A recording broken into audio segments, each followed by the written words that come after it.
Маргарита. Моя фамилия Чопка. Я из прекрасного города Бреста. У меня очень много увлечений. Я читаю произведения Максима Танка «Журавель и Чапля». Оно получает тому, что прежде чем сказать, ты должен подумать. Конечно, как все участники, я хочу одержать победу. Я уверена, что у меня все получится. На одном конце болота была хата журавля. На другом конце болота Чапля шерая жила. Надокучилась его мужик самотно журавлю, плукать каля буралому по болотному гнилю, слухать ночью жар бессонных, рухать шуму тростнику, пирогуды, пирозвоны, комаруку толоку. Вось задумал, а жениться, ды на Чапле журавель, и пошел до молодицы по им шарах под рыхбе. Ляпу-чапу, журавель, иди, просим дён пришел до Чапли и говорит: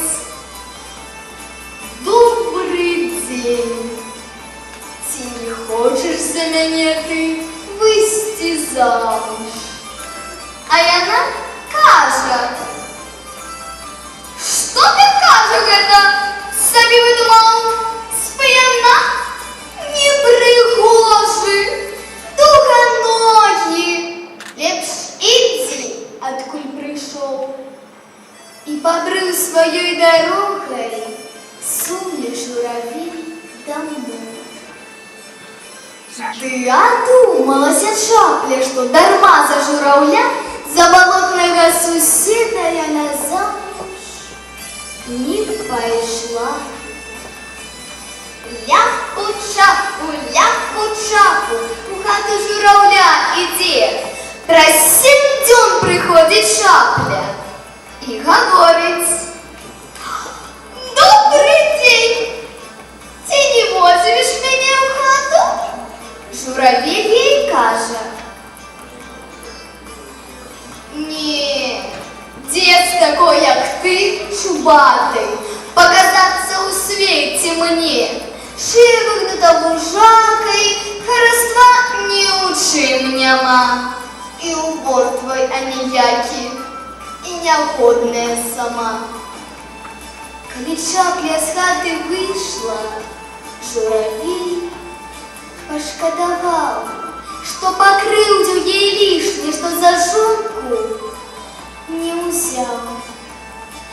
Ляпу-чапу, по дрыхве и по воде, и снова свататься на Чапле журавель, иди. И так ходят теми у сваты целый свой птушиный век, и стоять их водаль хаты по концах болот и рек. Дякую.